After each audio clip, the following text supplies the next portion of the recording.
Okay, mate, we are in. First of all, thanks very much. Like, I know you're busy and slotting it in's like hard work. No, my pleasure.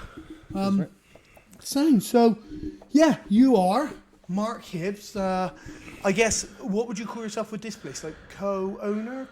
Yeah, so I own this place with Rich. We opened the gym together. Rich is head coach, obviously. He was my coach as well before. We opened this together. So I'm the no-gi coach of our Brazilian Jiu-Jitsu. Rich teaches all the gi. But yeah, he's head coach. Yeah. What brought you here, mate? How come, I mean, like, you guys were where before this? So before we were at a gym in Bridge 8. So it was not that far, like 15 minutes down the road. So Rich started his academy there. It was somebody else's gym. He's just running the jiu-jitsu program for them. It took off from there. He got really busy. Was doing really well, built a really cool club. I then went over and joined him as well. He became like my full-time coach, and then I started teaching some no-gi for him at that gym. And basically, just as time progressed, it just got to the point where we're like, right, we're ready now to have our own place. So started looking, and lucky enough, found this place, and yeah, it's all gone well so far. Yes, I'd say it's gone well, mate. Yeah, it's got like you've already got like a really good name, right? Really good reputation, which is good.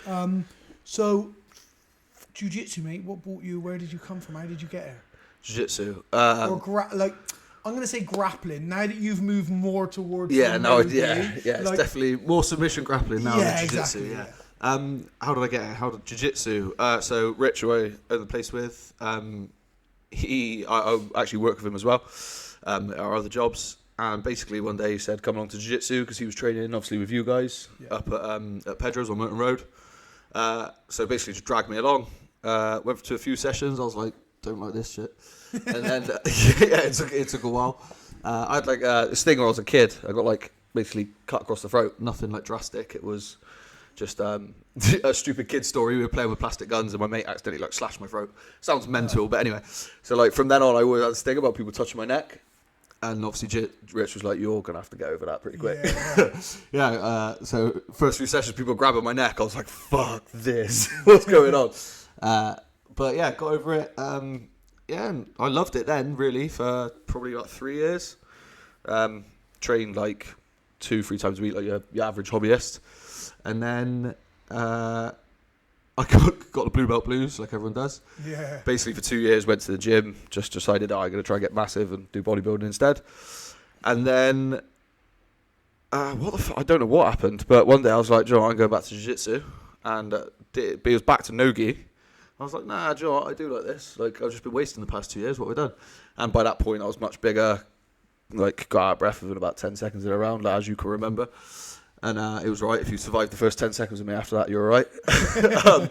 So, got back into it that way. And then, went balls deep, basically, head first. And, I haven't really stopped since. Yeah, I mean, like, it's a common theme what you say about, I think, with people, like, they come, they stay for a bit, and then they're gone. I mean, even me, like, grappling was to supplement my MMA, right? I didn't want to get subbed when I was trying to punch people in the face. That's basically it. Makes sense. So I'd never enjoyed it. I never used to think, but coming from a judo background, you'd think, oh yeah, you'll love this, but I didn't want to throw people on their head. Yeah, you're like, I do like doing the throwing bit. Yeah, exactly. But then, and then I think that's a common theme. People come for a bit, they learn just enough that you sort of, from the outside, it seems like you know what you're doing, but on the inside, you're sort of thinking like, you're like a complete imposter. People think I'm good at this. I'm terrible. Mate, if I'm perfectly honest, the reason I quit, I was just fucking being a pig-headed twat. Basically, one grade in, I thought I deserved my purple belt, didn't get it. Had a little sulk and went, fuck this shit, it's crap. Went and did bodybuilding instead. Fucking wish I didn't waste those 2 years doing that. I'd be fucking much better than I am now. No. It was extra 2 years, but yeah. Yeah, and I think, this is the thing. Those 2 years away might have been the reason you're committed now. Like, those... You put that little feeling of, if I stop again, like, I'm going to be back to where I started. Yeah, for sure. Yeah. It probably helps, right? Yeah, definitely for that. I'm like, now I know that was a waste of time. Now I make use of all the fucking time I got training. Now I don't ever want to stop, even when I really should, because I'm injured. Yeah, exactly. Yeah. No, before that, were you any sort of martial arts before that? Were you into like? It sounds weird, but like, were you into like violence and fighting or like anything like that, or was it just an accident you stumbled across it? Sure. Yeah. Funny say. Yeah, I was that weird little kid walking around the house going like this. Don't know why. I couldn't beat up anyone. I was a retard. But that was me, to be fair. But no, I used to do taekwondo, so I've actually got a red and black belt in taekwondo. Again, I stopped just before the end. But no, I come from a family of girls. I've got 4 sisters, and I'm pretty sure my dad one day was like, "You're not going to be a little sissy. I'm taking you to martial arts," and that was it. So went to taekwondo, did that for probably about 9 till about 14, 15. So did that for a few years. I did love that, to be fair. But as I just got older, like you start getting to that age, you fall out of love with it. Yeah. I ended up playing football, so that took over. Like, especially in this country, football's a bigger pool than taekwondo. So basically that's why I went over to football. But yeah, definitely did have that. And it was really, really nice when I came back to it, to be honest. Yeah, like that's the trouble with these martial arts like taekwondo and karate and stuff. Like, yeah, you could maybe go to the Olympics. Yeah, you can maybe do point scoring competitions. Yeah. But the effectiveness, really, you're sort of limited, right? Like, when you do jiu-jitsu, you can be a good jiu-jitsu player, a blue belt who's putting on brown belts. Yeah, for sure. Especially if you indulge the technical side of it. No, mate, I'll be honest, taekwondo is absolutely useless. Like, I've got a red and black belt on it, or whatever that means. It's like one off black. Absolutely useless. Someone had a fight with me there, and they would have killed me. Absolutely smushed me. Like, I don't know if you've ever done taekwondo, but it's a lot of based on like patterns and stuff. Yeah. So like, I could talk to you in some Korean if you want, because I learnt that doing taekwondo. Yeah. It didn't help me fighting one bit, but I could say 1 to 10 in Korean.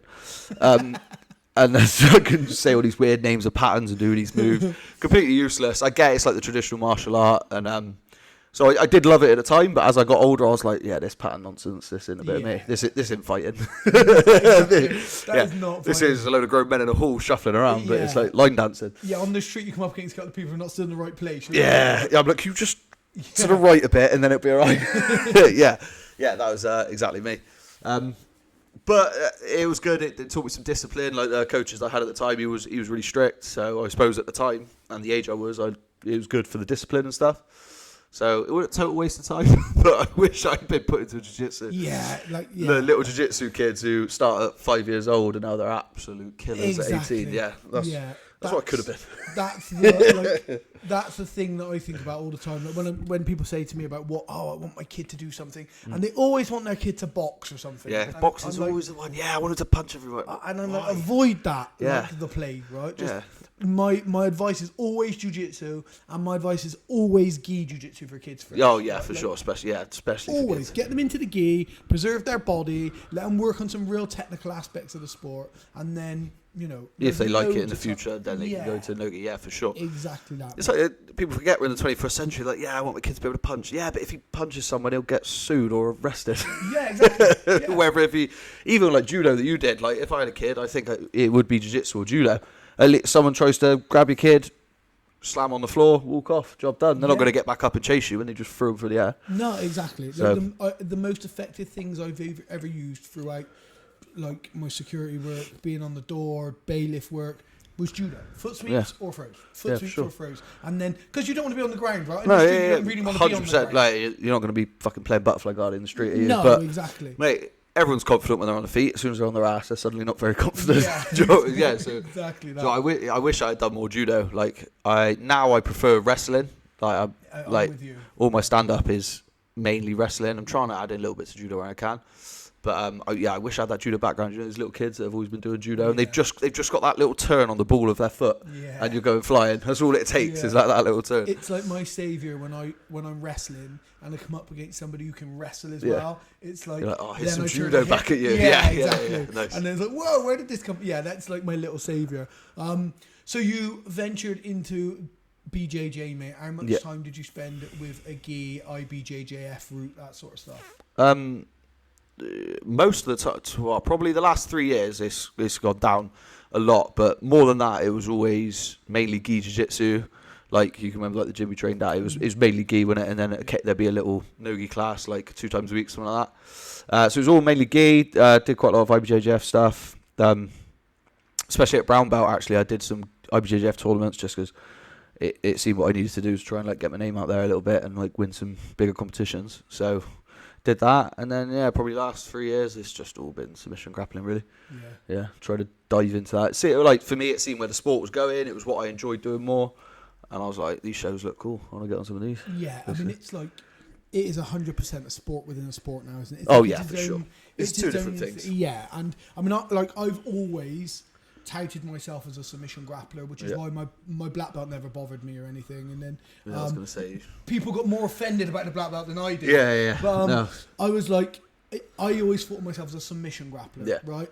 Lots of like, if you've obviously rolled with me extensively, I throw a lot of catch wrestling-y stuff in there, and I pride myself on a dominant top game, and but I mean, I play footlocks and stuff as well, and I sit back and that sort of stuff. But I consider myself a grappler. Like, I like the aspect of now where we've moved to what you're doing, the submission grappling. I like that sport as opposed to BJJ. Yeah, I do enjoy the gi. Like for me, like submission grappling is like the sport. It's like what I like watching. Yeah. Like I'm not gonna go and watch loads of gi jiu-jitsu. It just don't do a lot for me. Yeah. But if I'm in the gym with the team with the gi on, I'm loving it. I'm fucking wrapping a lapel around your head 3 times. It's a load of nonsense, but I like doing it. Yeah. And I think that's why I like doing it. Like my submission grappling, I'll take very seriously.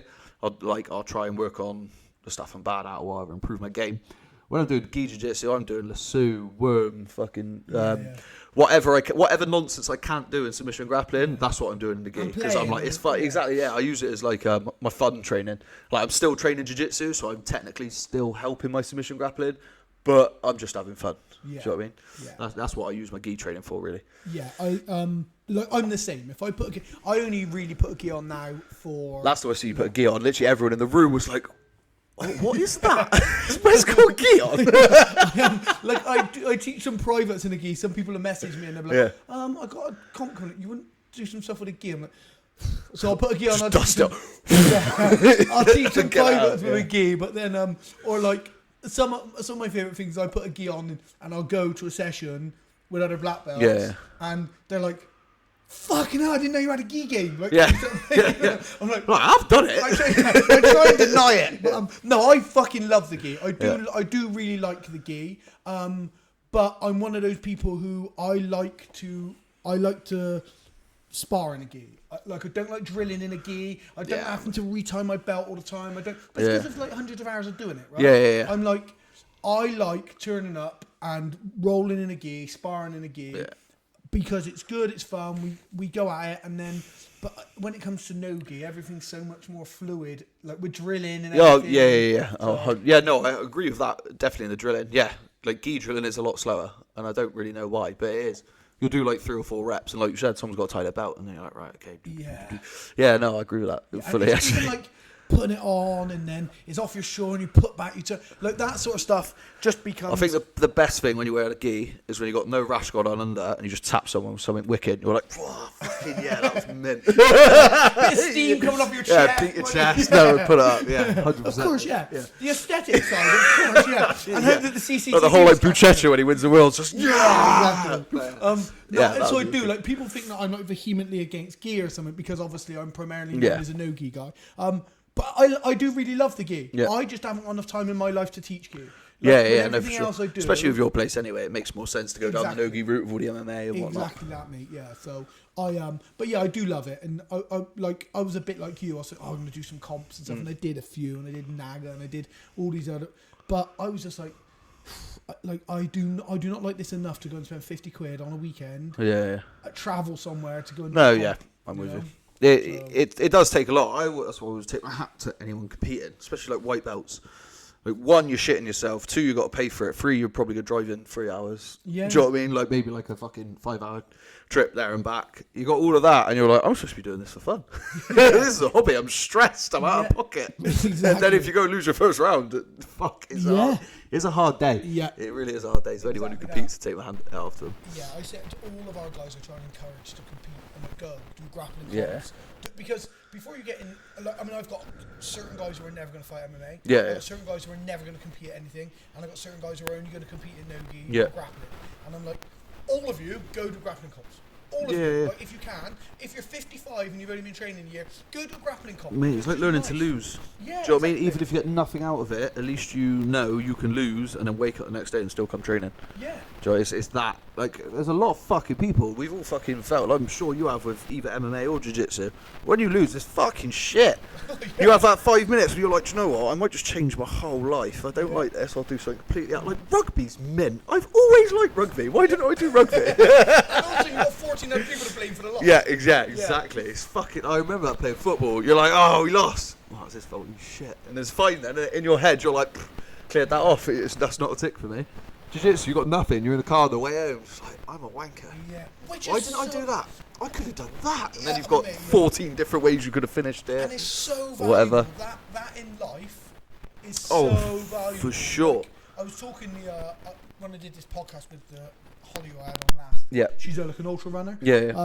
But we were talking and stuff, and I try and say this to my young students and shit. I'm like, look, like these guys are like 20 and they're in a relationship and they're doing. I'm like, what you're missing out when you're doing nothing, when you're like almost hermit yourself. You got a message. You don't do anything. Just get a takeaway, watch Netflix instead. Exactly. I'm like, what you're missing out on is so many things. Like when a girl breaks up with you and you're in your teens or your early 20s and you think the world's over. And you're listening to Adele on your iPod going, this is terrible. Yeah, exactly. But then you learn from that, you grow from that. Yeah, for sure. When you come to the gym and you get absolutely splattered, you learn from it. Yeah. When you go to a comp and you lose, you learn. All of those things help you grow, help you become somebody later on in life. Mate, for sure. I think this is why a lot of people who do like either MMA, like what we do, or like jiu-jitsu, or like gi jiu-jitsu, any sort of, even like judo, a lot of the martial arts, we all get on with each other because we all have been beaten down a lot of times in training, and you're a bit like, you don't then stress about the little things. Yeah. Like, I think definitely I have since been doing this, and I think a lot of people in this gym and people I'm friends with from other gyms, you can put the little things into perspective. I've said it before, like if you go to open mat in the morning, you get your shit kicked out of you for 10 rounds. The rest of your day is not that hard. Do you know what I mean? Like, fucking, that was terrible. Yeah. Like, you drop something on the floor and spill it in the kitchen. Usually you go mental, but you're like, oh, fuck's sake. And you just clean it up. Because it's not a fucking big deal. Yeah, exactly. And it's stupid. Like, those little things in life, like, they're helped by doing jiu-jitsu, which is weird. Yeah. Do you know what I mean? Just like you said, for that pure mindset thing of if you can keep going when things are shit, I reckon it makes your life a lot easier because you're used to dealing with it. Yeah, for sure. Like there's no struggle like being held in side control, wanting to get out. Yeah, you can't having breathe. To work and find it. Like there's no struggle. There's nothing you're gonna do in your life outside of being raped. Yeah, it's gonna be the same. It fucking like, is. There's not. No. There's no, at no point in my life am I going to be put and held down by one man in that situation. In any other situation, but in and here, that's why I like adults. Really, for me, we don't evolve anymore. You do it all as a kid. And that's because you're put through it in school, like you've got tests and whatnot. But when we become adults, we hide away from that, don't we? Yeah. If someone, like, we all fucking know the people, they work, they'll go to the pub, have a couple of pints, go home, watch EastEnders. That's just their daily routine. They never put themselves in a stressful situation. They never join anything where they, like, need to, like, improve as a person or evolve to get through something. Do you know what I mean? Like, and we're all fucking... like, we all do it. I do it sometimes. Like, some weekends, I'm like, you know what? I'm hiding away from the world this weekend and I'm going to do nothing. And, like, it's not good for you. We shouldn't be like that. But so many people, they just spend their whole life like that. Yeah. Insulated. Yeah. They're like, I've got my job. I earn the right money. Got a missus. I'm going to hide away now. And then for the next 40 years, they've never evolved once because they've never had any struggle. Yeah, and like people feel like they're protecting themselves when in actuality, coming here and being really vulnerable is the best protection. Oh, mate, for sure. Like, some of the best friends I've made are all from doing this as well, because they'll understand some shit. And you expect, like, once someone's kicked the fuck out of you a few times, or you've kicked the fuck out of him, do you know what I mean? You get close whether you want to or not. Yeah. Do you know what I mean? You feel more at like, we've been through some fucking hellish rounds. I got a problem at home. I might speak to him about it. Do you know, like, stuff like that. Like the camaraderie of fighting each other all the time as well. People miss out on that. Like, when I used to play football, you do get a bit of camaraderie there in your team. It's not quite the same. No, I mean, it's never the same. Have you been on the mat and you roll with somebody and they're like, oh, I'm sorry, today. Yeah. Like, it's a hit for them to say, ask me what's wrong. Yeah. What's going on? And then it's like, oh, mate, problems with the missus or problems at work. And the next minute, you're having a counselling session. Yeah, 100%. Like, and you know that the only person that that person's going to speak to is you or another person on the mat. They've got no one else that they can confide in. Mate, it opens up. You see it a lot, and my favourite thing on fucking Sundays, open mat. Everyone beats the shit out of each other for an hour and a half. We always go over there, grab a coffee, and it's like Sopranos. We're all sat around just chatting absolute bollocks, even moaning about our lives or whatever's going on. Or like if it's a good day and everyone's just having a laugh.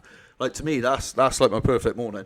Yeah. Train, go and chat bollocks with your mates, and then go home. And like you all look out for each other. Yeah, exactly. All look out for each other. That is it. And I like when you're on the mat as well. Like, I mean, I fucking hate losing. Yeah. Oh really mate, I'm fucking terrible. That's what hate misses. I'm losing, awful. but I never feel like getting tapped at the gym is losing ever. Like, I mean, I like when I'm rolling. Like, if you come up and you roll with me, there's certain bits where I might be in a position I think I won't tap that, but I'm going to be here. I'm going to be stuck. It's going to hurt. I'll just fucking tap. Yeah. Let's just not be there. I could spend the next 3 minutes in pain, or and I'd just rather tap and we move on. Let's go. Let's work. And that's my biggest advice to all, like to the young guys when they're wrong. I'm like, listen, don't spend 3 minutes on top holding me down. You don't spend 3 minutes stuck on the bottom. Yeah. Can you escape? Or are you going to live? Yeah, we didn't sub me. Yeah, but you didn't fucking get out. You lost. You just wasted 5 minutes of my time. Exactly. Lead on the floor. Yeah, we basically just had a let down cuddle. Yeah, mate, I'm with you. At the end of the day, it is training, isn't it? Like, this is where we learn. This is where we, like, sometimes you'll hold on for some stuff just to see where your limits are. You're like, that would definitely have broke there. But, do you know what I mean? You test that out every now and then. But that's the whole point of training. Tap, move on. Let's go to a new position. There's nothing worse than having a 5, 6, 7 minute round with someone and you're in the same position. You're like, what is the point in this? I'm more likely to tap. Like, if you go for a rear naked on me, you're not subbing me until the room starts going to fun. Yeah. It's not happening. Yeah. But if you're led side control on me, going trying to get an head and arm, and my arm's like this, and I'm stuck there, and it's been a minute in, I'm more likely to tap. Yeah. Mate, at the end of the day, we're all not being paid millions, are we, to fucking get tapped out in training? During that head and arm, you're thinking, I could have an achy neck for 3 days, or I could just tap. Yeah. Because you know what it is.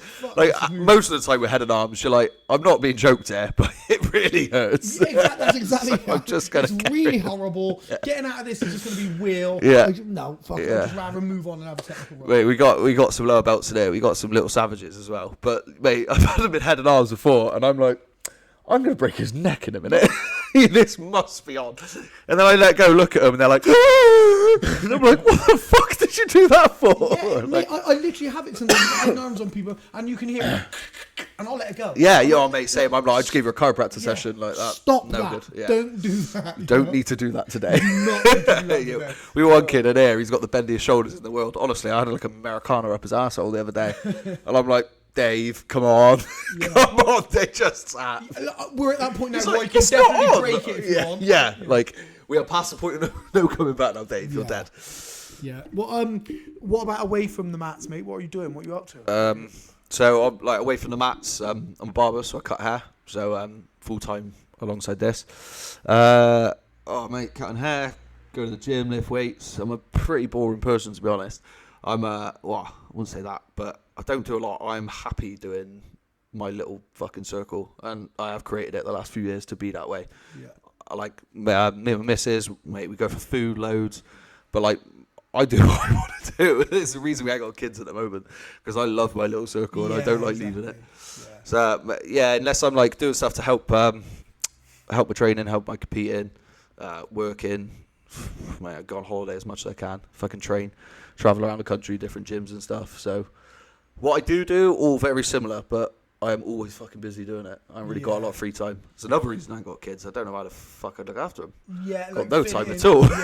Got no time. Yeah, and I mean, you're at that. Look, how old are you now? 29. 20, like, fucking. Yeah, I got fucking ages. Such a good age. Like, I don't know if I'd go back to that age if I could. Like, I don't know if I'd go back past 32. I think at 32, I was probably at my prime. 32 to 36. Yeah. I was really at my mentally, physically, everything about 32. So yeah, I don't know if I'd go back to 29. Like, you got so much time for all I'm these at that things. weird age where, like, in my head, I'm like, I'm fucking young. I got loads of time. I'll do all that later. And you got other people going, why haven't you got a kid yet? And I'm like, what the fuck do you mean why I ain't got a kid? In my head, I'm 15. Yeah. What do you mean got a kid? Couldn't look after myself. Yeah, no, you're at that really good age right now where you can keep working on the things that you want to do, have fun, enjoy it, and there's no pressure, because like, you must have, like, because you're so highly considered in the competitive grappling world now, right? Like that, would people would assume, or I'd assume that you have aspirations within the jiu-jitsu or the grappling world. Yeah, now I do. So a couple of years ago, I was a bit like, I love doing it, and that's why I put everything into it, because I just love doing it. Won a few things, I was like, this is cool. I sort of set myself a goal. I was like, if I could get there, do you know, I'd be pretty happy with that. And then now I've gone past that. So now I'm a bit like, I'm just enjoying this. I'm having fun. I didn't think I'd, like, when I sort of set those goals for myself, I was crap. So I never thought I'd get to a level I'm at, or competing at the level I'm at, or like competing against some of the fucking names I am now. So now I'm just enjoying everything. But now it's got to that point where, like, do you know what? I've been enjoying it for the last, like, I'm like, I could actually do something with this. Yeah. So now there's even bigger goals, and it's trying to reach them again now. So yeah, for sure, definitely some aspirations in it, and just making it more of my life. Like, it's cool now. I've started like doing some seminars. I'm coaching a load. Like, people will come to the gym because they want to learn off me. That's a massive fucking.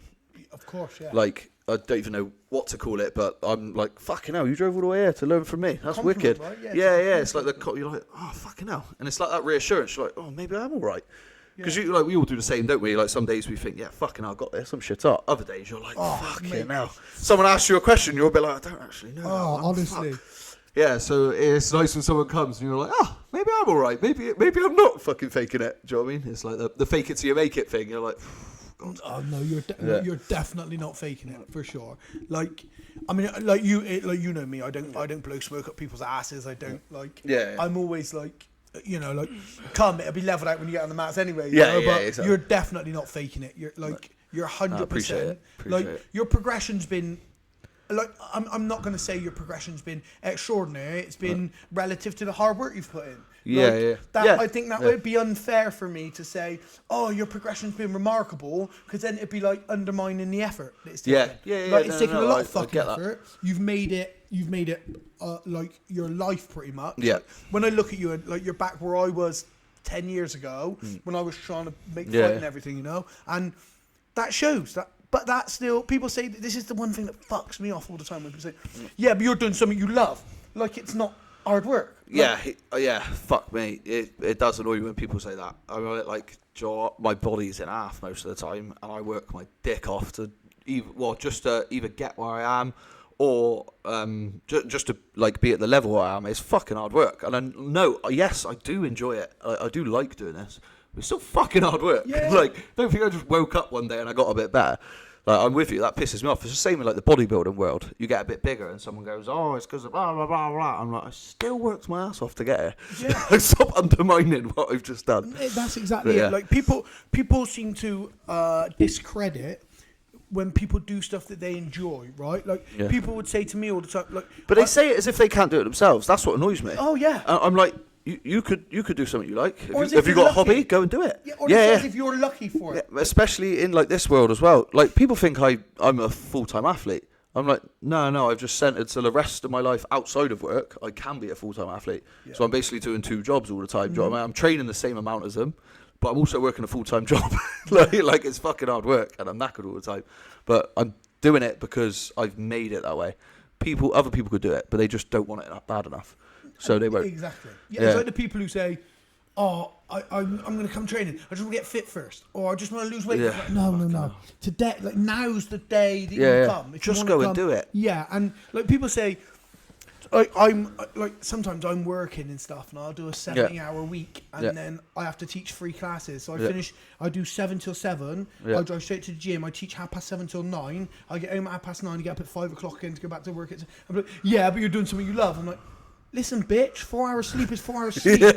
And 4 hours sleep after training is fucking 4 hours I wake sleep. Up in pain and I'm like, I got to go to work now. Yeah. Fantastic. I enjoy it. I do really enjoy it, and I enjoy teaching, but it's hard. And you bet your fucking ass I'm going to moan, but what you should be saying to me is, man, to be fair, I'm really thankful you don't moan every minute of every day, aren't I? Because you should do. Yeah, mate, especially like the people you're coaching or teaching or whatever it may be.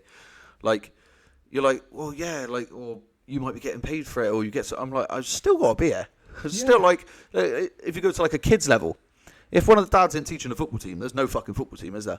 Exactly. And it's the same if there's no coach, there is no class. Yeah. So you're like, I'm still coming in and coaching you and teaching you, and I'm still doing it with a smile on my face. Yeah, that's exactly it. That's the point is, like, the sacrifice. I enjoy it. Like, you enjoy your training, but you're still fucking coming in. Yeah, like, you're still doing it. Fuck, you know? like, it is a sacrifice. Like, I've over New Year, me and my missus were away on holiday.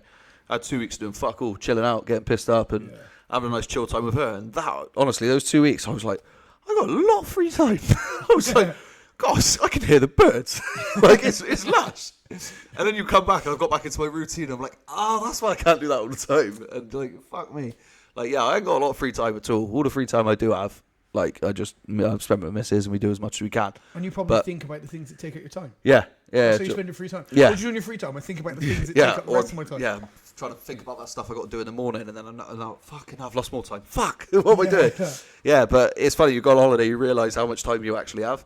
And that's how much time normal people have. That blew my mind. I'm like, what the fuck do normal people do with all this time? Oh, yeah. I'm like, I could do so much with this time. Yeah, then people say stuff to me like, do you watch Traitors? I'm like, no. Do you watch this? No. Yeah. I'm like, I just don't have time to do that. It's, or it's when you say, someone says, oh, I want to come training. I'm like, oh, mate, like, come down. Oh, I ain't got time. I'm like, what the fuck else do you do then? Yeah. I'm so confused, because by working and going over and watch TV, like, there's a lot of time in between that. Or don't go watch TV, for one. You've got loads of time. I love when people say to me, I'm too busy, I ain't got enough time. I'm like, I'm like, I got no fucking time. Yeah, exactly. But people, it's just, people don't realise, I don't think people realise the severity of what you give up to do the things that you do. It's everything looks rosy from everybody else. Oh yeah, it's the same thing. Everything looks mint on Instagram, doesn't it? Exactly. Everything's like, fuck me, if I was doing all this and I could still party on the weekends or fucking be sociable all week or go to the pub after work and stuff, fuck me, yeah, you'd need a fucking 1,000-hour week to fit it all in, do you know what I mean? Yeah. So, yeah, you do give up all of that. And like, same thing again, I enjoyed it. I chose this life and I'd rather do this than that. But do you know what I mean? But don't think I'm doing this and I get to do all the fun stuff as well.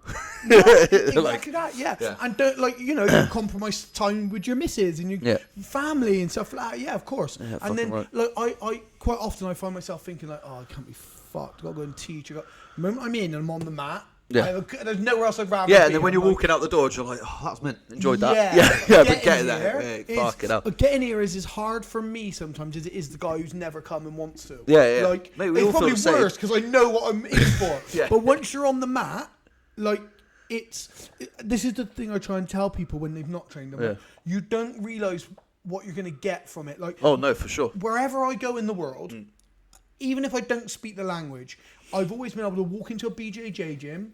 I can, like, just about get through on a roll, and you touch hands with the first person, and you're talking the same language. Yeah. You're instantly, like, 100%. I've trained like loads of places around the world now.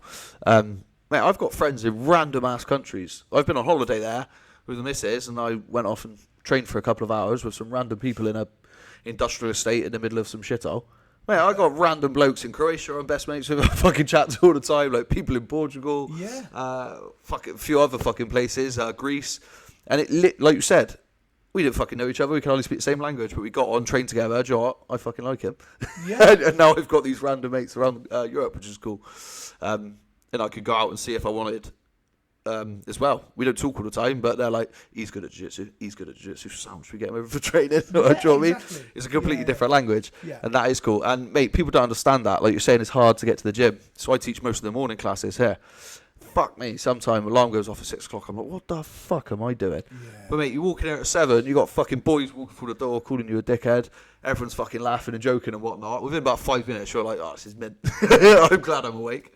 And like, the thing is as well, the moment the timer goes and you're rolling or drilling or anything, the outside world's gone. Oh, like, mate, 100%.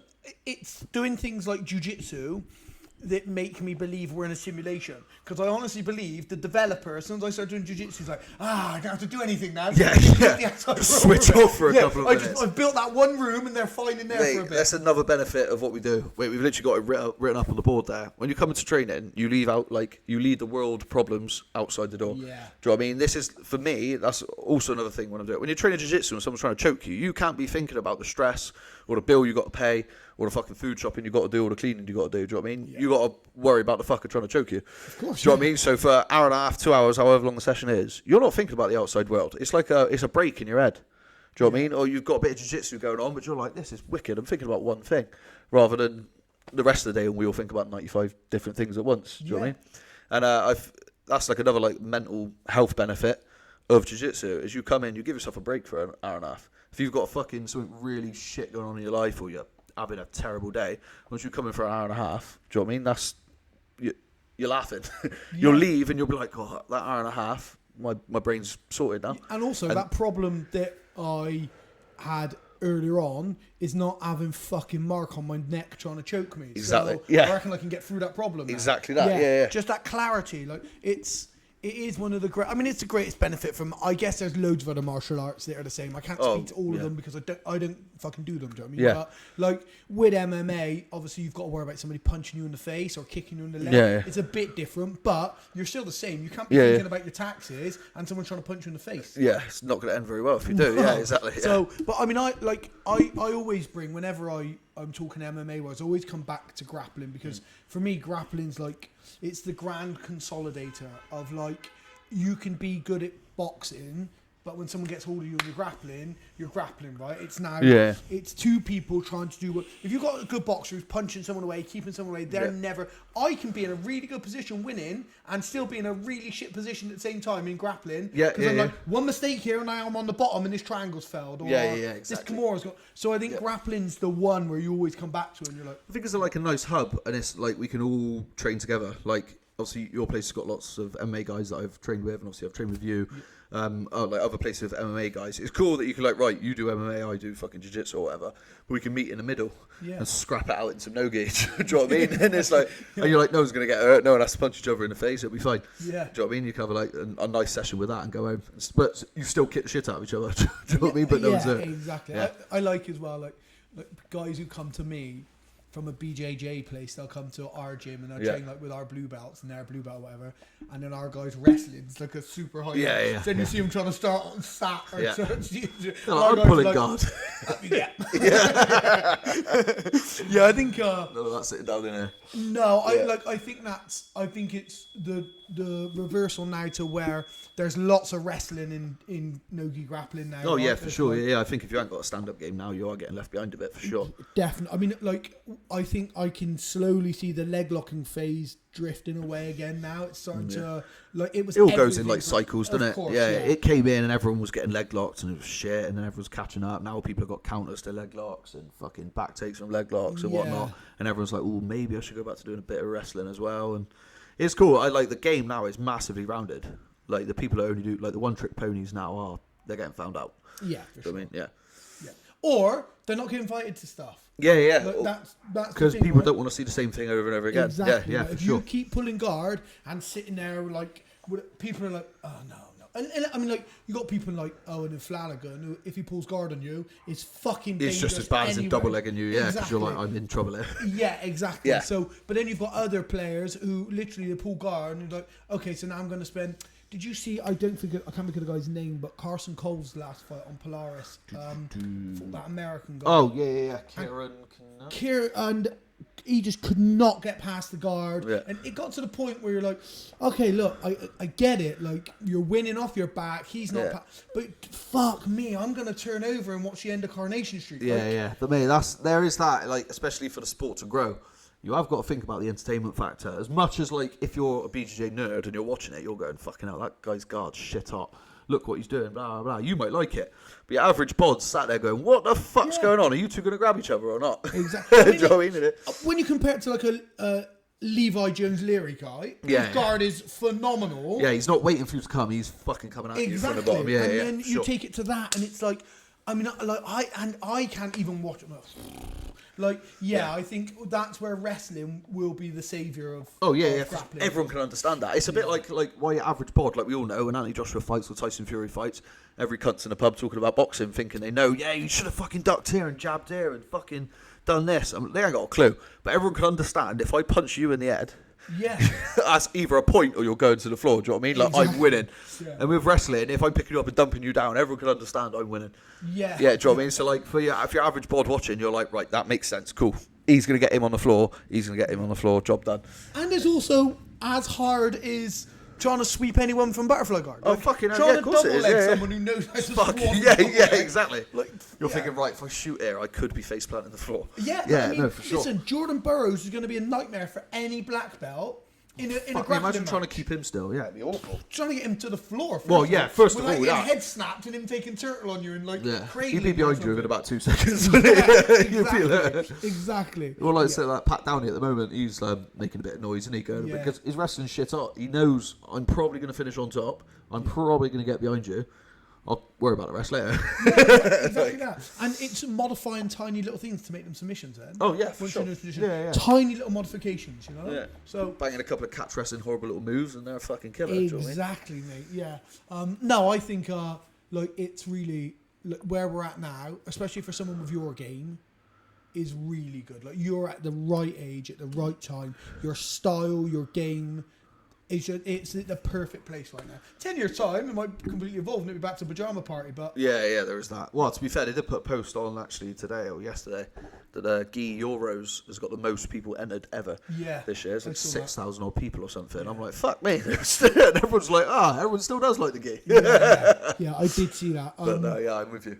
Like I don't like I don't really get involved in the politics of fucking this is better than that and this is not that or like I don't do the whole grappling politics. That was one bit that really put me off anyway. Oh, man, I couldn't agree more. Like the politics. any side. fucking politics of gyms is boring. Yeah. It's like pathetic. People taking themselves far too seriously. Exactly. I mean, you have some of my guys come here, Yeah. and I encourage it. I say to all my guys, look, go and train. If I ain't got a class on, go. Yeah. If you're telling me you want to fight MMA and you're skipping a Monday to come here, Yeah. you better know there's going to be trouble. on the Yeah, scene, yeah, right? for sure. Yeah. Like, but if you want to grapple and it's a Wednesday, I ain't got a class on. I'm like, go Riches. Go train with Mark. Do something. Yeah. And like, if they said they came back and said to me, look, I really prefer it there. I get, oh, go stay there because I'm like, I'm one of those people. You're the one who's going to be getting grappled. You're the one who's going to get choked and punched and like you go You want where suits you best. Yeah. The person you trust to look after you when you're in those situations. Type thing. Exactly, yeah. And it's not even like, oh, he's a better coach. People, oh, well, so they think he's a better coach than you. I don't care if they do. Look, some people will think you're a better coach than me. 100%. Some people, because the Styles or Exactly. fucking even if they just understand you.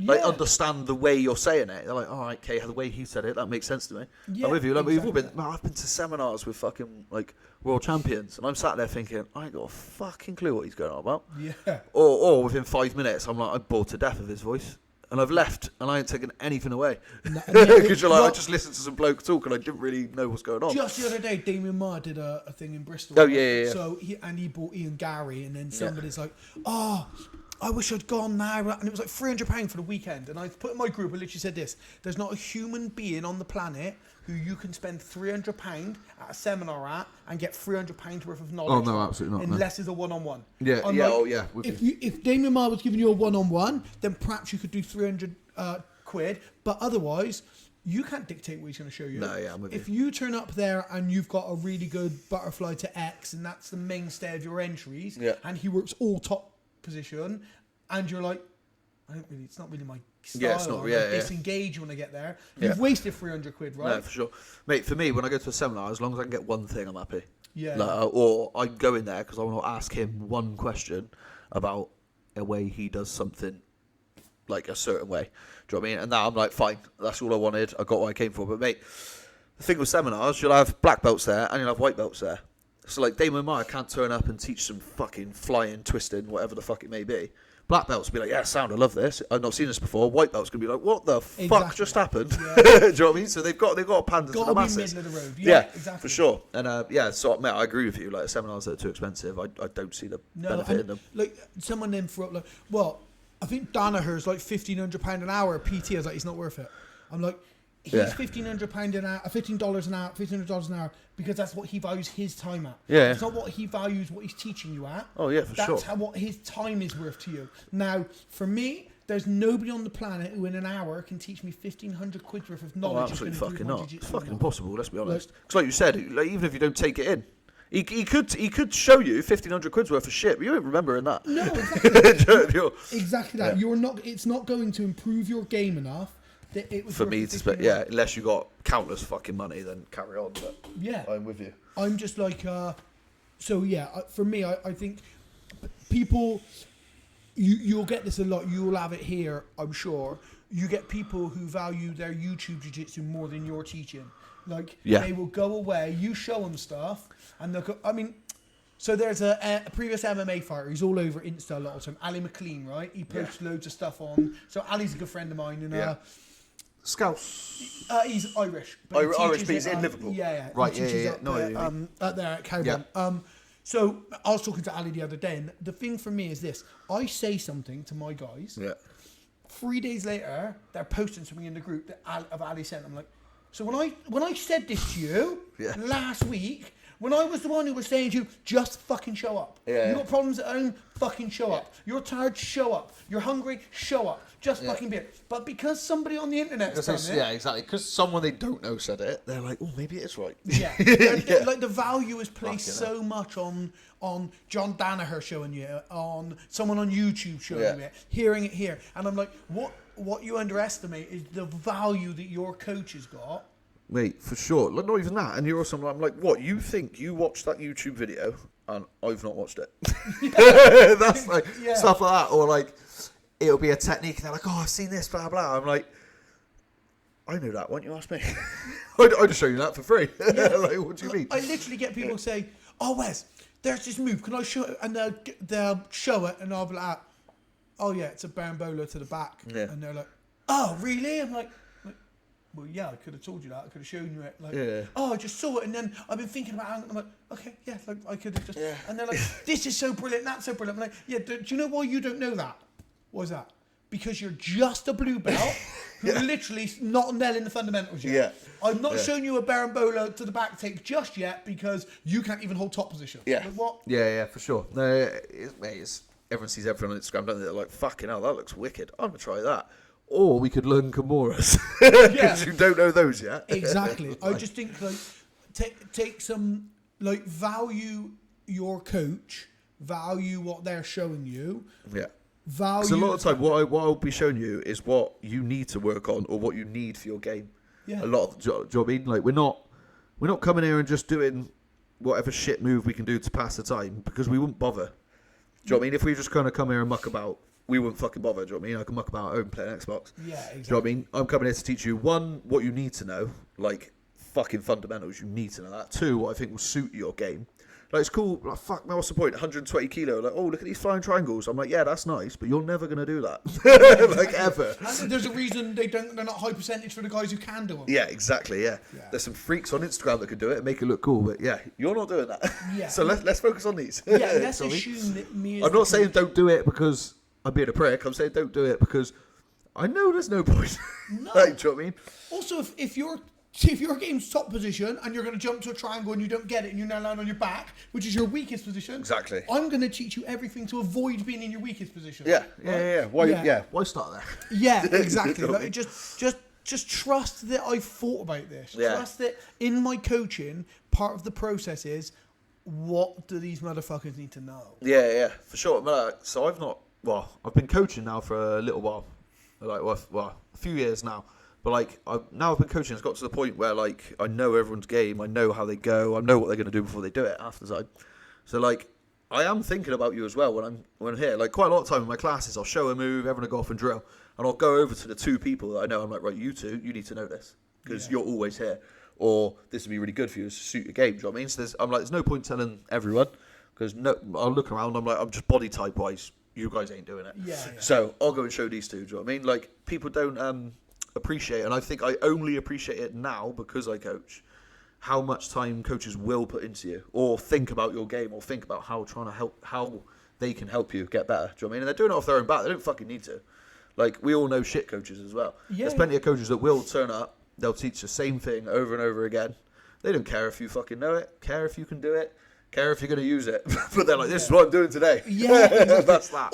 Or every student ends up the same style because they're teaching what they want to teach. Oh, yeah, for and sure. It's not specific. Like, Yeah. I do a Tuesday session at mine, and people say, what is it? Because it's got no name. Yeah. I'm like, it's a session where we puzzle solve. Yeah. Like, you can ask me questions. I think of it, I always say it's primarily to work on wall work. Because it gets neglected, or if you come on a Monday night to mine where it's grappling, you don't really want to work on the wall because you might not be looking to find because you're never going to be on a wall. No, I call it a wall work session because that's when we will do our wall work if we're going to. If someone comes into class and says, Wes, I'm getting stuck here, or if I've noticed something on a Monday or the previous Friday, I'm like, right, okay, look, guys, I've noticed everyone's getting stuck here. Who knows an escape from this position? And I'll put someone in that position, I'll ask them to contribute. Yeah. And they start coming out, I'm like, why don't we just do this? And then we go over that. And for sure. I focus it towards specifics. And if somebody's got a fight coming up, Louis, Grant, whoever, it'll be specific to what they need to do, you know? Because I think that way you're getting targeted stuff, which you can't necessarily do in a class. Yeah. And also I teach, I don't know how you teach, but I teach sequentially. So I'll teach, if I start doing arm bars from the bottom. Yeah. On this Monday. Next Monday, I won't be doing leg entries. You'll stick to the same theme. Yeah, so that's exactly what we do. I'll build from armbar up to armbar, triangle, Kimura, then defenses of them, and then how you would integrate. I teach like that. Right? So we usually do like a theme of the week. It'll be like all week we'll work from this position. So hopefully, like we got loads of classes, by the end of the week, you got a pretty fucking good idea of top of this position, bottom of this position, subs from this position. Do you know what I mean? So then hopefully every week you're like, right, that position, I know what's going on there. You might be not fucking brilliant at it, don't get me wrong, but you know what to expect, you know what to see, you know what you should be doing. Yeah, no, we do exactly the same. Like always like the same thing, like for a week, basically. It's always working from that position. Just, like I said, so you can actually get a position like nailed down. But yeah, no, I'm with you. There's definitely some gyms and definitely classes I've been to. Every class you turn up to is a completely different thing, and you're like, hold on, I'm just trying to get my head around arm bars a minute, and now I'm doing a fucking Imanari roll. How have we got here? Exactly. Yeah. And also other gyms where I've gone and then I've not gone again for 2 months, and then I've not gone again for 2 months after that, and those 3 sessions that I've been have all been a single leg takedown to a guard pass, and I'm like, hang on, I've been.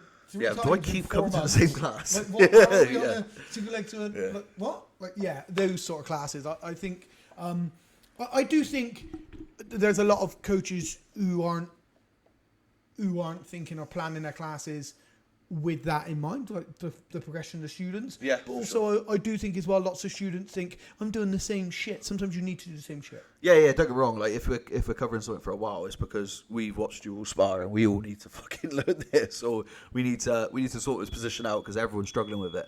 I know I'm with you. Like, and then that's the other side of the coin with that is sometimes the boring stuff needs to be done.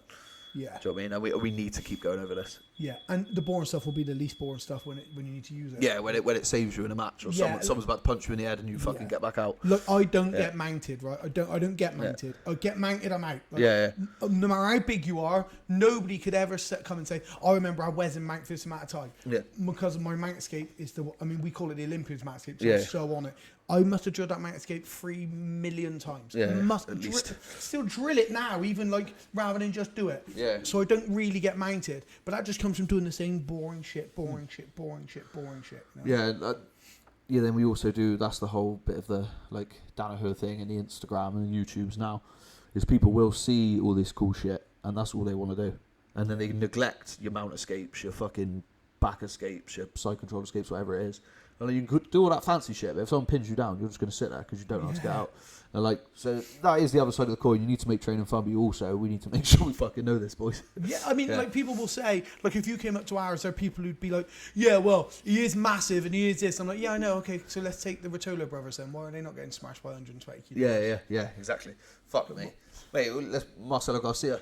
Yeah. Fucking, do you know what I mean? Fucking ADCC flipping all these 120 kilo people around. Everyone's like, what the fuck's happening here? Like he's training with Marcelo is what adapted my whole outlook on jiu-jitsu and grappling. Like I trained with him in 2008.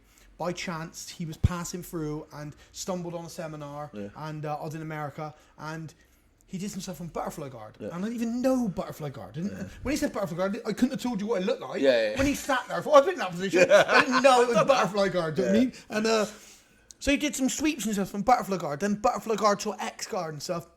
So for 1 year, I did butterfly guard solely as my major. All I did was sit and start on butterfly guard. I got smashed over and over and over again. And do you know what I did? I never turned to yeah, but I'm in practicing butterfly guard. They don't need to know. I know. No, mate, I say this to people as well. So I used to do this, and it really, really helped me get better at it. And I actually said this on Instagram the other day. I'll give myself like a goal at the start of training. I'll be like drive into training, and I'm like, right, today I'm only going to do, say if it's butterfly guard, I'm doing this one sweep, and I'll try and hit on everyone. And like you said, if during the round he passes my butterfly guard, I'm not going to be like, can you go back there a minute, mate, because I'm only practicing this. No. Do you know what I mean? I'm going to fight my fight my life to get back to that position and then do it again. Exactly. And that's how you get better. Just doing it over and over again. Be pig-headed about it. Yeah. Until you fucking work out why it needs to get better. And that's the thing. Like, I've been in your butterfly guard. Like, you got smashed a million times, and now you're like, now a butterfly guard's good.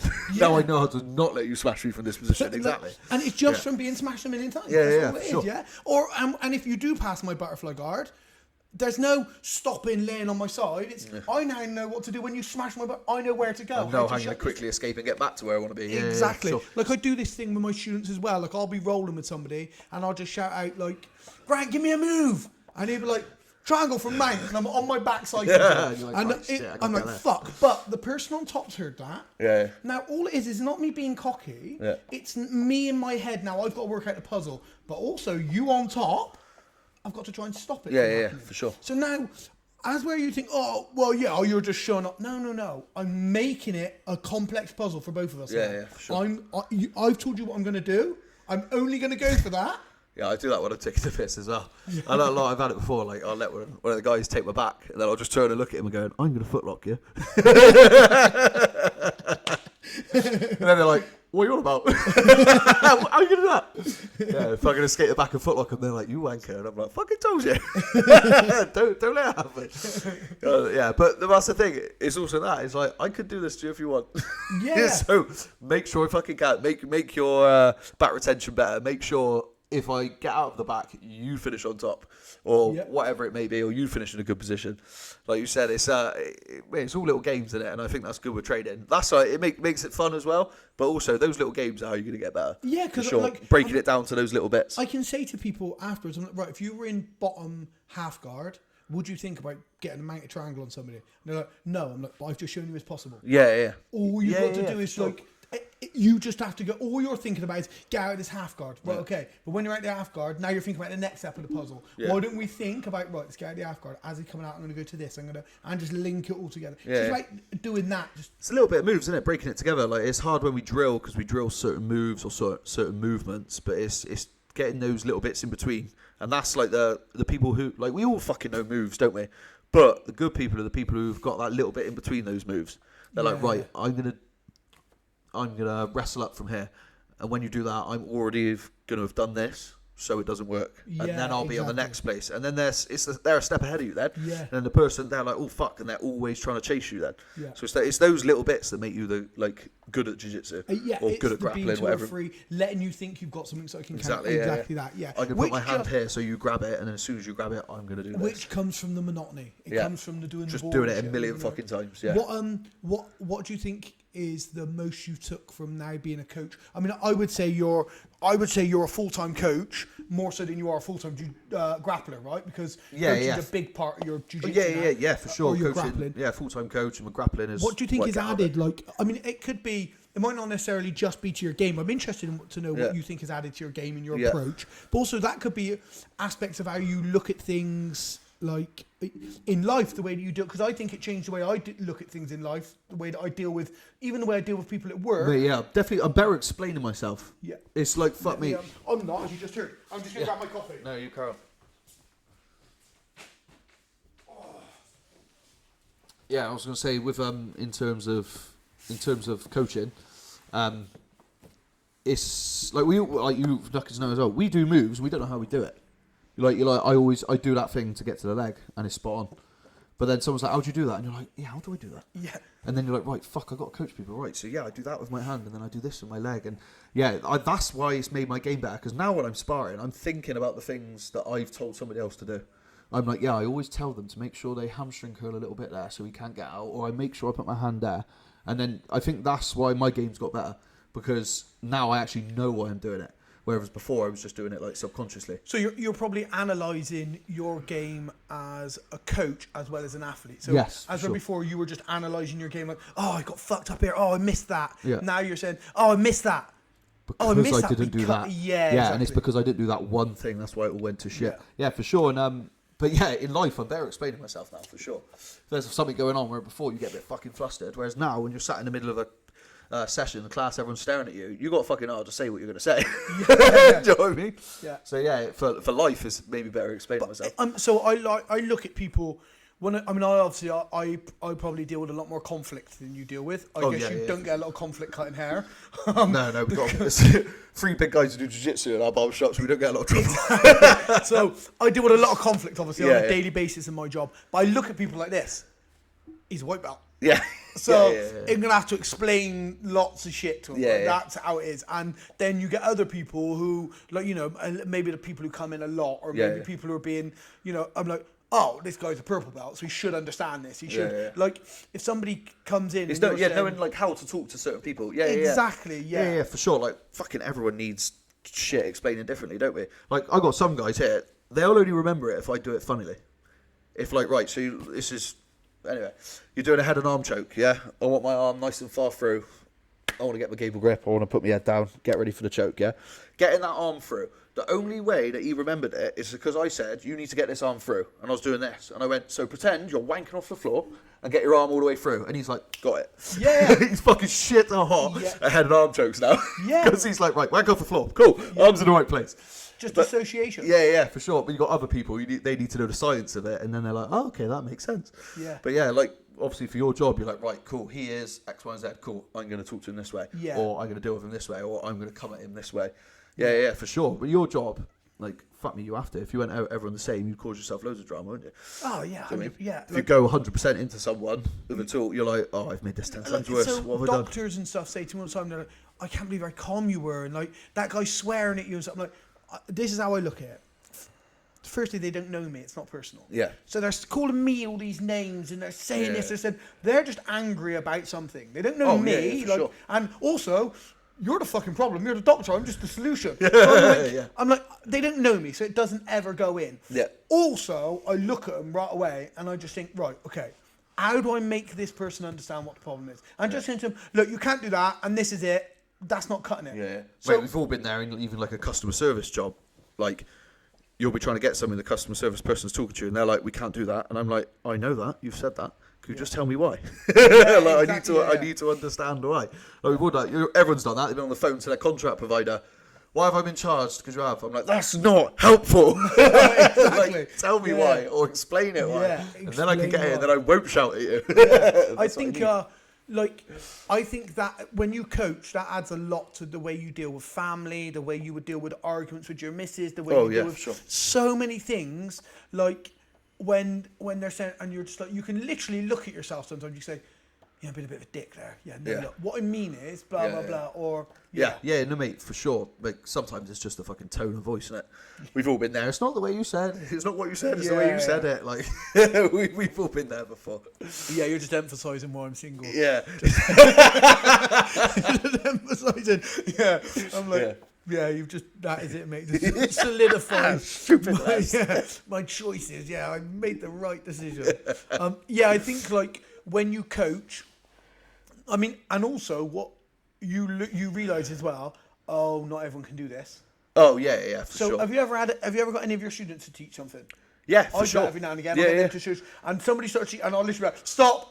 Get back in fucking line. You're not teaching anybody anything. I'm like, no wonder you can't learn it. You are shit. Get back. You know, and that's what it's like at our gym. That's how we speak with people. And then other people, you know, they could have been for 3 sessions, and just the way that they move, like, can you show that move? And they'll show it immediately. Oh, mate, yeah.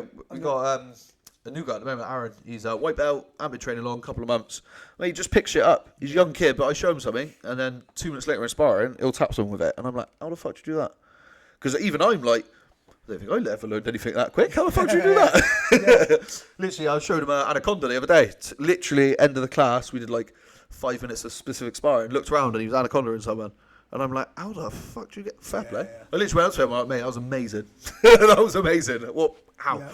Yeah, No, wicked. yeah. I love when people pick up shit like that. Me too. Like, Yeah. that's what I like. Like, I mean, I was forced to teach from an early stage in my career because there's no MMA, right? Yeah, So, like, fuck me, training wasn't as big, was it, when you started? No, So, yeah. like, we're talking 2004. I was teaching MMA. Fuck me, like black belts now, they're everywhere. But black belts were like fucking gold dust, weren't they, when you started? Exactly that, yeah. So, like, I was teaching grappling at David Lloyd in like 2004. Yeah. There was nowhere to do jiu-jitsu. Like, I don't think Ped was even Pre-ped, wasn't it? You got it like 05, didn't you? Yeah, something like that. And so we were up there, and like Carlos Escohega was our Carlos Lemos Jr., who started the Gracies around here. He was our jiu-jitsu coach at the time, but he was obviously in Brazil. So I was teaching up there under the name of Trojan, like from early on. So it was a big part of my progression as a fighter was coaching as well, you know. But the thing that always stood out. Do you think because you were doing it so early, do you reckon that helped you then, or do you reckon it hindered you because you weren't training enough yourself? No, I think it helped me. It helped me fall in love with it. Yeah. It helped me become a bit obsessive. Yeah. Because I am like a bit. I'm a bit obsessive with my grappling and stuff like that. But the only thing that held me back was other interests. Right. Like, Okay. Yeah. like you were saying earlier, that's why I asked about outside of here. Yeah. You were saying about not having hobbies and stuff like that so much. It's all around this and spending time with your missus, which your missus wants you to do really well as well, so which helps you in turn. Yeah. Mine was flying a golden eagle or jumping off buildings. Yeah. You like, mad shit. Yeah. Yeah, I was drawn away from the one. If I had stuff that drew me more towards doing it, I'd have maybe been better. Yeah. But my focus would lie outside. You did it because you liked it, but you weren't doing it that as everything. Yeah, sort of, exactly. Yeah, and I'd have this permanent dichotomy of like, I know this should be my everything, but I really want to fly my eagle. Yeah. And then I know and I'd be flying my eagle and I'd be resenting the eagle because I should be doing jiu-jitsu. And then when I was at jiu-jitsu or striking, like, I'd resent that because I'd want to be exactly. Yeah, we've all been there. We pull and push ourselves fucking pillar to post all the time. Mate, I do the same. Did it a little bit last week because I got back from that holiday. I was a bit like, maybe I shouldn't train as much and I actually should just do all this fun shit all the time. But in reality, that ain't real, and that's not going to get me where I want to be. So you got to make that sacrifice again. Yeah, I mean, especially with this in the day and age that you are competing at and stuff, you have to make it. Yeah, for sure. I mean, like, if you can spend your time thinking about jiu-jitsu when you're not doing jiu-jitsu, it's going to help your jiu-jitsu. Yeah, for sure. That's the way it is. I say this to my guys all the time. I'm like, well, guys, when you lay in bed tonight, I want you to visualise the moves I've shown you. Lay in bed for 10 minutes and just visualise going over them. Exactly how I showed you. do all our best thinking, innit? 10 minutes before we're supposed to go to bed. Yeah, exactly. And like that little bit of visualisation, psycho-cybernetics makes a massive difference. Oh, mate, I'm like visualisation. I could be on more on board with that. That shit works. I don't 100%. Care what anyone says. That shit works. Yeah. If your own head is prepared for a situation that may happen because you've already gone over it in your head, when it comes to it, you're not like, oh fuck, what's this? Oh, 100. Mate, like read any of the books by Malcolm Gladwell, read Banks, read Outliers, read any of those sort of books. Tim Grover's really good. I've read a few of it. He fucking loves it. He does the same thing. It's just the thing of you are a champion. Yeah. Like that. Keep that in your head. Visualization and imagining the scenario before you get there will really help in so many. I mean, there's like in one of Malcolm Gladwell's books, Things Outliers, he says about a basketball team and this basketball team divided into three. Yeah. One team were allowed to practice as much as they usually do, just taking free throws. Oh, I've read this fucking thing. Yeah, I've read that exact thing. And they all had like different parameters of when they could practice free throws. This one had to think about it all the time and was never allowed to touch a basketball. Yeah. And the people who could think about it, but they weren't allowed to imagine themselves missing. They had to make the shot. Their free throw percentage went up just as much as the people who practice double. Yeah, it's fucking mental. I've read that thing, and that's all from literally just thinking about it. Suddenly they picked up the ball and it was going in. That's bonkers. Yeah, which I think like it's so good. Like you closing your eyes. And I mean, if you close your eyes and visualize yourself having a roll, it's shit. That's not you're all over the place. It's like being high, something. Visualize us something. Yeah. Like I really think it can add to your game. Like I think the mental aspect is there must be a match that bothers you or something where you look back now and you're like, fuck, man, like how did I lose that or why? 100%. Yeah. Mate, I had a fight at brown belt. I was British. Nogi, I was 23-0 up. 30 seconds left, we went out of bounds.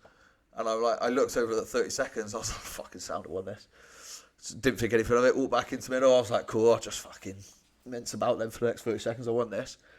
Fucking arm dragged me onto the back, jumped up and choked me. No. Mate, honestly, I tapped and I was like, how the fuck did that just happen? And that was purely mental. Yeah. I just switched off. Because I've been battering him for like a whole fucking match. Completely switched off. Yeah. Yeah, and that was complete mental. Like the mental aspect of that completely lost me that match. And yeah, I fucking won't be doing that again. Yeah. But also, what you took away from that, like, was worth the loss. Oh yeah, for sure. Because I later on in a match as well, like a big match, it was on Grapple Fest. I looked at the time and there was 2 minutes left. And rather than being like, oh, sound, there's only 2 minutes left, it was right. There's fucking 2 minutes to make yourself a champion. Don't be a dickhead. Yeah. And that 2 minutes, I was perfect. Do you know what I mean? Yeah. I'm not doing that again. Tighten your game right up after that 2 minutes. Exactly. So mate, it's all fucking learning. You got to do the stupid shit. That's how I learn. Of course, yeah. What about a time that stands out for you as the positive? What's one thing where you look back and you say, that was me at the best I've been in that scenario? Best I've been. I don't know if the best I've been, but so I lost the final of the British at purple belt in the gi, and then that fucking broke me because I was like, I'm fucking ready for this. This is my fucking tournament. Like no one's beating me. I fucking lost on like 2 points or an advantage or something fucking shit in the final, and that I was like, I fucked up. Oh, that was hard coming back from. And then I went back at brown belt the year after, and everything was spot on. Everything was perfect. Like the game in all of my matches, I didn't put a fucking foot wrong. And then won that, was British champion of the gi, and I was like, fucking sound, I can do this. Yeah. And that was like a thing of, right, if you put your fucking mind to it, and don't be a twat, we can win what we want. And that was like a bit of a turning point of like, right, I got this then. And that was when I was like, right, balls deep, we got this. So that was a big point for me. That was like, winning that was massive for me because I just didn't think I ever would, didn't think I'd ever be good enough. So that was cool. What before I let you go, I will because you got class. I will just touch quickly on the nutrition side of things. Oh yes. What are you doing? What's your nutrition? What's it look like? What are you eating? Like, are you one of these people that I eat what I fucking like and I compensate it with exercise, or are you? No, mate, I'm a robot. I more or less eat the same shit every single day. Yeah. It's just fucking works for me. I don't know how people go through life like buying meal deals at lunch. That stresses me the fuck out. If I got to walk in Tesco and buy a meal deal, I'm stood staring at the sandwiches going, what the fuck am I eating? Mate, I can't handle that. I'm too stupid. So I eat the same shit every day. Breakfast is the same. Lunches are the same. Only thing that's different is my meal at night. Like Mrs. Cooks, she's good cook. That meal, that could be fucking anything. I'll enjoy that meal. Everything else I eat during that day, that's just fuel. That's not. I'm not eating that because I like it or whatever. Like, don't get wrong, some of the meals I do like, but I see that purely as fuel. And you meal prep or? Yeah, meal prep. I always meal prep. I'm also terrible if I'm not eating, so I have to meal prep. Like, no one wants to be around a hungry Mark as shit. I'm a miserable twat. So, I'm always meal prepping. It's fairly clean, don't get me wrong. Like, the amount I train, I need the fucking calories. Like, I eat like 4,500 calories like most days. Yeah. And that's just to maintain. So, I have to chuck in some shit every now and then just to fucking boost the calories up or something sugary or whatever it like needs to be. But relatively clean nutrition, but I'm more or less spot on with it. Like I said, I'm a bit of a robot. Don't get wrong, like, I'll allow myself a takeaway if I want a takeaway.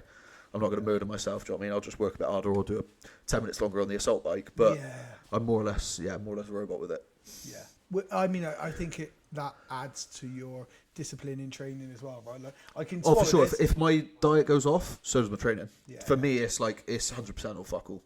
That's just how my brain works. If I start slacking off on something else, I'll let myself slack off something else, and then I'll let myself slack off something else, and then fucking 2 days later, it's all down the pan. Yeah. Do you know what I mean? So I just for my brain to work, I have to be 100%. Yeah, wicked. Mate, listen, I know you got a class right now, so we'll wrap up. But it's been wicked chatting. We will catch up.